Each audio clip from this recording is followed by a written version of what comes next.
Hello everybody, welcome back to the channel. Once again, my name is Brandon. I'm an acting coach and now I guess an actor again, and who knows what else in the near future. Right now I am making music reactions and reactions to TV and film and different things here on YouTube just for you guys, hopefully able to offer a different perspective, a perspective a little bit more about performance, about production, hopefully able to give you something of value that you can either use in your own career, your own pursuits, or that will just help you see your favorite artist or favorite film or TV show or whatever in a different way, help you appreciate it from a different perspective. Today, I have another Jump the Line. This Jump the Line-er has asked to remain anonymous, but she did use the express lane. Thank you so much for that. I do appreciate you so much. Right now, I'm going to jump into this production. This is, best I can read, I can't really pronounce the artist's name very well. I know that it's someone from Forstella. It's one of the performers from Forstella, but she says that his name is, I just don't know if I can do it.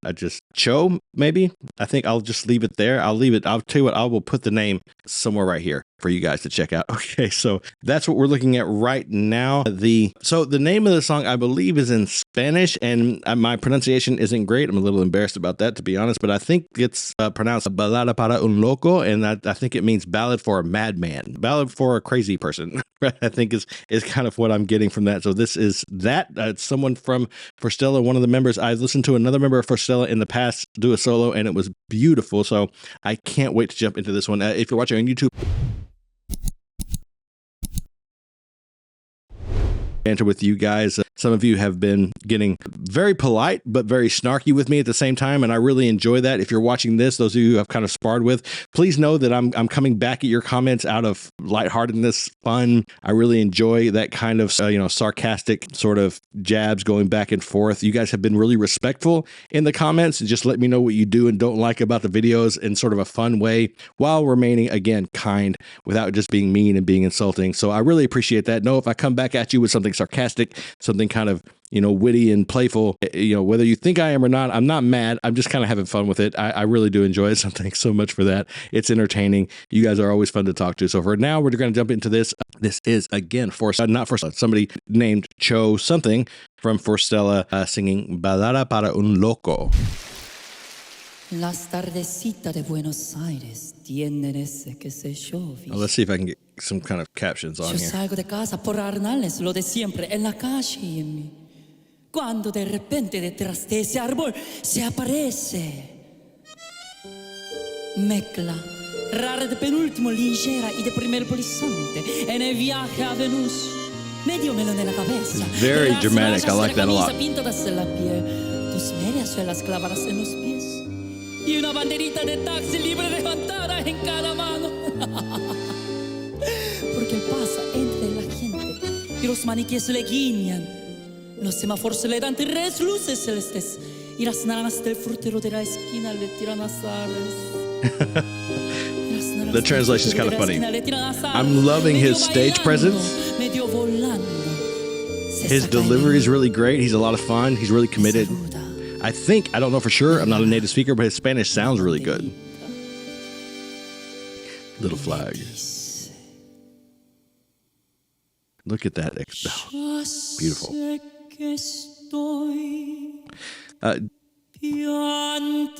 Just so you guys know, I'm going to try to pause a little bit more often. I've been getting griped at on YouTube for having to cut up videos. I'm going to try to pause a little more often so I don't have to cut as much out, but YouTube's really cracking down on that kind of stuff, and I really need to try to find a way to keep my channel monetizable if I'm going to keep making these videos. I can't afford just to put a bunch of time into these and not get anything back. So I'm doing my best, but again, the full reactions, the uncut, unaltered reactions are always available on my Patreon. There's a new way to enjoy them over there. If you don't want to sign up for a subscription, I will have them available in the Patreon shop where you can purchase just access to one single video. The least they'll let me ask for that particular product service is $3. So for $3, you'll be able to watch this video. If I do end up having to cut it up in its entirety with no cuts, no interruptions and things like that, you'll be able to watch the whole thing either in the Patreon shop for $3 for a one-time purchase, or you can watch it in Patreon by joining the mixtape tier just for $5 a month. And in there, you'll get access to a ton of other videos too. So it's totally up to you, but that option will be available if I have to alter anything. What I was going to say about this is that whole original monologue, the whole sort of beginning monologue was really fun to watch.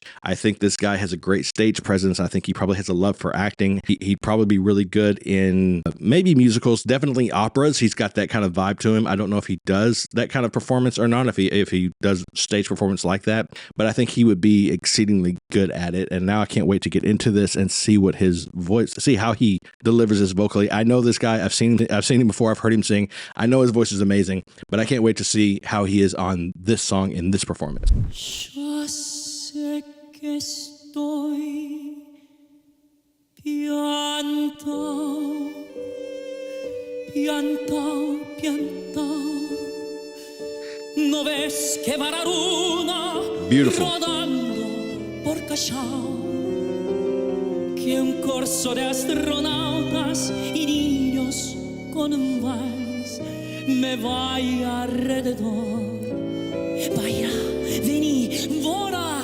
So his approach here, the way he's deciding to attack these lyrics, the way he's sort of contorting the sound that's coming out of his mouth, really emphasizing certain consonants, certain vowels, really exploding with a lot of air on the onsets and some of these phrases, really deciding to pull back in different times. He's really kind of displaying to me the countenance of a man who is, I don't know if at the end of his rope is the right term, but somebody who's definitely been through some things and is becoming desperate, or maybe has already become desperate in one way or another. Very passionate, very exuberant in his aspirations, in his dreams, in his desires, and I'm seeing where the tide is coming in.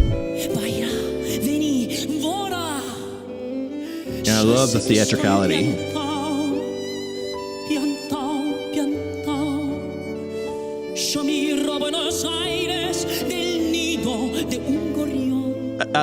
It's so beautiful. It's so good. Loco per ti que tengo para vos. This character he's creating is really selling this. I don't know what exactly he's talking about. The comments, or I'm sorry, the subtitles aren't really helping me that much. It's just auto-translated.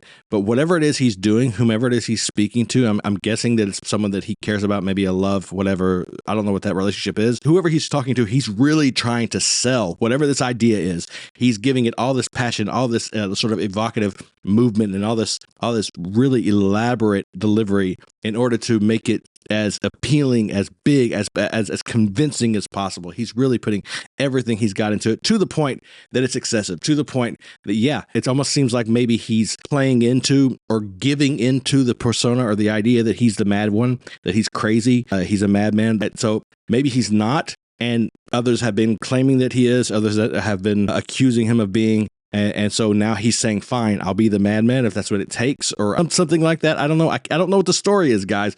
I'm just sort of giving my impression in the moment.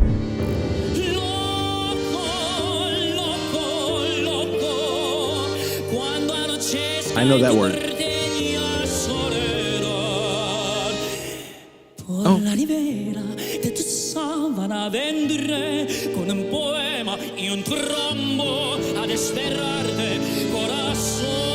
So strong.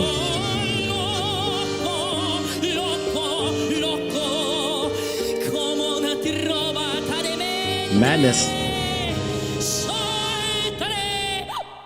Okay.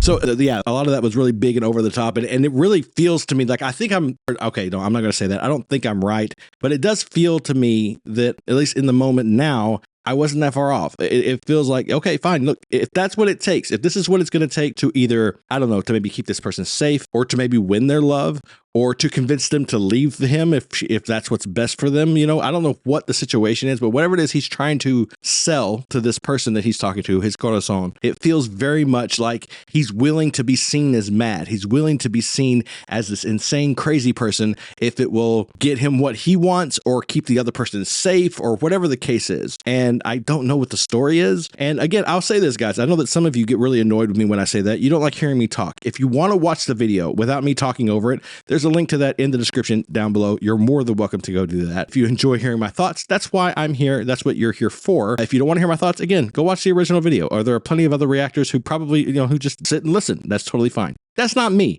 So the last thing I'll say in this little break is that there at the end, the way he performed that and played it and sort of jumped into speech, sort of like his speech range and kind of delivered those last few lines in between speaking and singing was really cool. It was really well done. It was very well placed. And it was incredibly performed. It really sort of reinforced the idea that this is a conversation, it's communication, that he's talking to somebody, and that he's very intensely passionate about his point or his desired goal. I don't like pausing this much, but I'm really trying to work this out, guys. Please bear with me. Let me know if you prefer multiple pauses like this, or if you rather me just chop up some of the video where I'm not saying anything and not reacting and taking that out so I can try to avoid copyright claims. You guys let me know in the comments.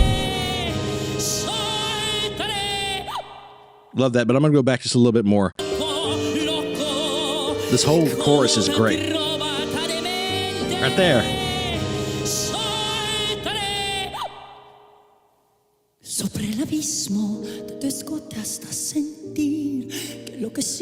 it's my name. So gentle. Y así diciendo, el loco me convida a andar en Illusion, super sport. He found a solution. I get it. Y vamos a correr por las cornisas con una golondrina en el motor. Te vides nos aplauden. So yeah, I think I'm right. And this little bit here really reinforced the impression I got at the beginning of the performance when I thought he would be really good at this. This is something that I think he probably loves this a lot. Maybe he doesn't get to do it a lot. I don't know. Maybe he does, but I know that he's in for Stella. So he's in a vocal group, a band, and obviously music is a huge part of what he does. So maybe he doesn't get to flex this particular muscle as often as he'd like. I have a feeling that this is something that he's really passionate about, and that if he could, he might make his living mostly like this. He's very, very connected. He's communicating incredibly well. One of the things about stage, I'm going to save that for a minute. I'm going to talk a little bit in a minute about some of the dynamics of stage production when speaking versus stage production when singing. I'm going to get into that in our next break. Viva! Viva! Viva! Just look at his body language.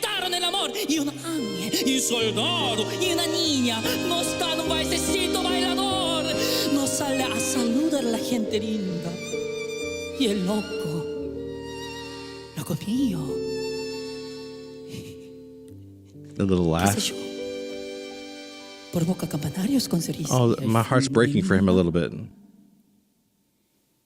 Y canta. Magic. Or a spell. So well done.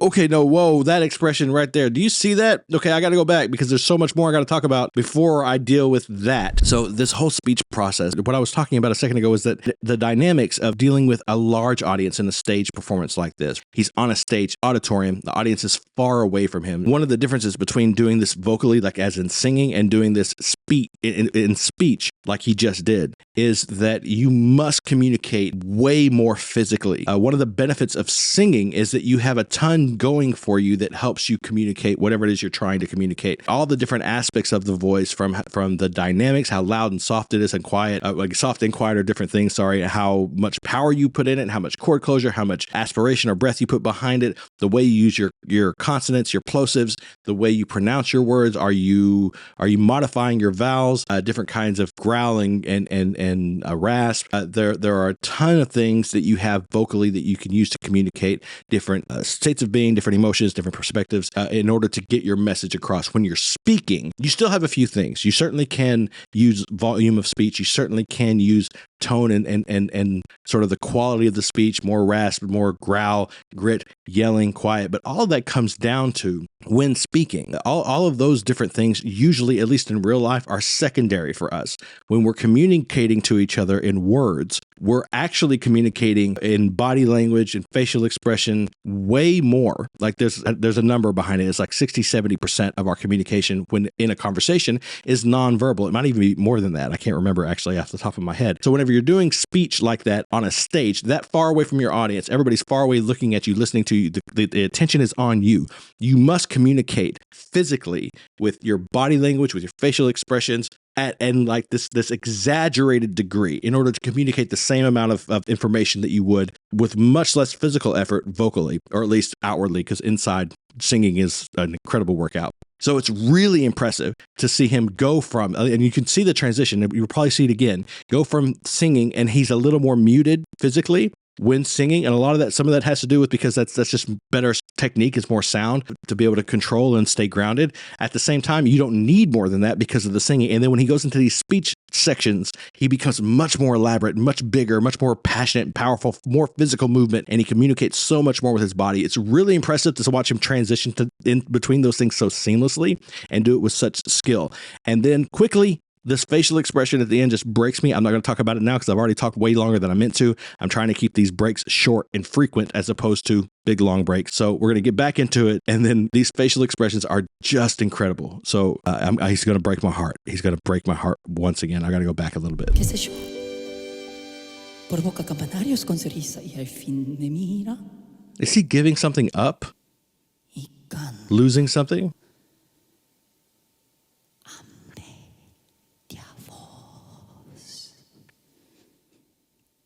That looks so intense there, but grief started to hit me. And then look at this expression.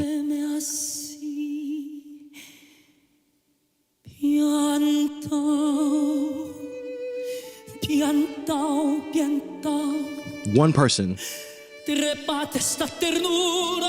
He's talking to one person right there for just a minute.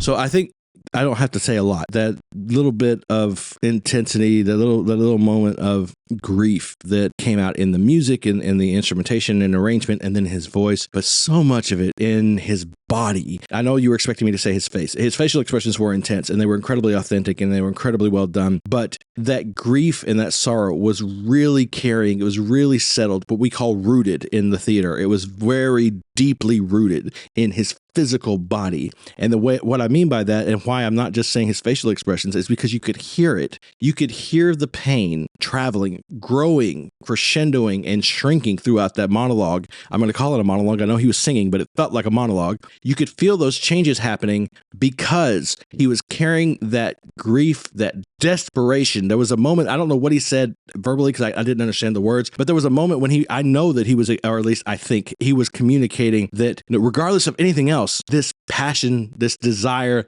this energy in him, whatever it is so big that he can't contain it. And all that emotion was in his body so well rooted that you could hear it in every note that he's saying because it was affecting. It was in real time. Those emotions were affecting each of the muscles of his throat, his chest, his breathing, all his muscles around his arms and his rib cage and his core, his muscles in his jaw. And all of this stuff does affect and change the quality of your voice. You can hear it, even if you're not necessarily trained to hear it and you might not have heard it consciously, it does affect how you perceive him and it affects how you experience this performance. It was so beautifully done. I can't say enough about it.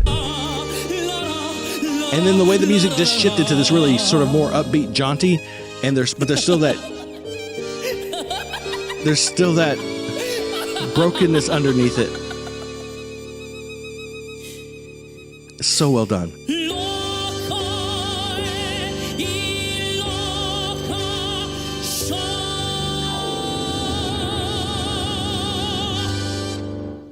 Absolutely remarkable. Absolutely remarkable. That was incredible. Okay, so that was somebody named, I think, Cho, maybe, or Chow, something, and I can't pronounce his last name. I'm not going to try because I'm not going to insult him, but I'll put it again right there on this side this time. Thank you so much for watching this with me. That was really, really good. And to you, viewer who shall remain nameless, thank you so much for requesting this one. It's actually incredibly late. It's like 2 a.m, and I have a film shoot to go to tomorrow for the next 3 days. I've got to be doing that, but I wanted to get this done because you did jump the line in the express lane. I want to try this, to get this to you by Monday at the absolute latest. But I can't tell you how much I appreciate you recommending this particular performance and using the jump the line to get it. Because if you had just recommended it, it would have been months before I got to it, and I would have missed out on this for months. I know I talked a lot. Again, I'm going to say this really quickly one more time.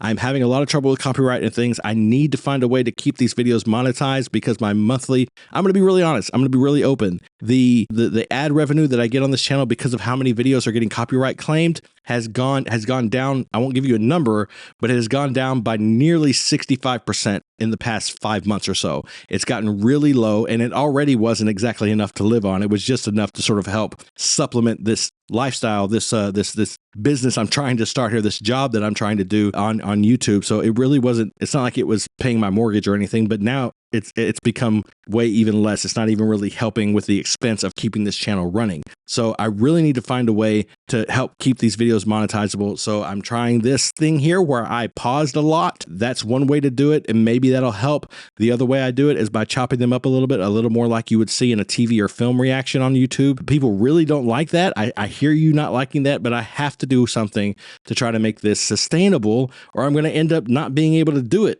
And that's going to suck because I really enjoy doing it with you guys. That's what she said. Oh, wow. I wish I had phrased that differently. I really enjoy making these videos and hanging out with you guys and reading your comments and sharing them with you. I want to keep doing it. Those of you on Patreon who support me on Patreon or YouTube memberships, you do help me out a lot. Those of you on YouTube memberships, I'm reevaluating how to offer you value because I don't know how to do it because YouTube is really strict, and everything I do on Patreon, YouTube would block. So I'm trying to figure out a new way to offer you value. But if you are not getting the value for your support that you would like to be getting, consider coming over to Patreon because you get a lot more for your support over there just because I'm way freer on that platform. So consider that, doing that. And yeah, but back to this performance. One last time I'll say, I was so impressed. This was so much fun. This was right up my alley. The performance of it was incredible. I think he did a great job. I couldn't follow the story. Please forgive me if I was completely wrong. For those of you who are here and who do enjoy my content, thank you so much for your support. Thanks for liking, commenting. All that stuff really helps me in the algorithm, helps the channel grow. We're almost at 40,000, moving toward 50. I'm really excited about that. I'm hoping to get there by maybe February. So thank you guys again for all of that support. Share the videos around. Let your friends know about them. Check out my playlists. My channel has all the artists that I've covered. They're all in their own stack of playlists. So easy to find for you. Once again, thank you, you unnamed viewer, for recommending this particular video. It was incredible. I really enjoyed it. Please remember, as always, everybody, to be kind to each other, and most importantly, be kind to yourself.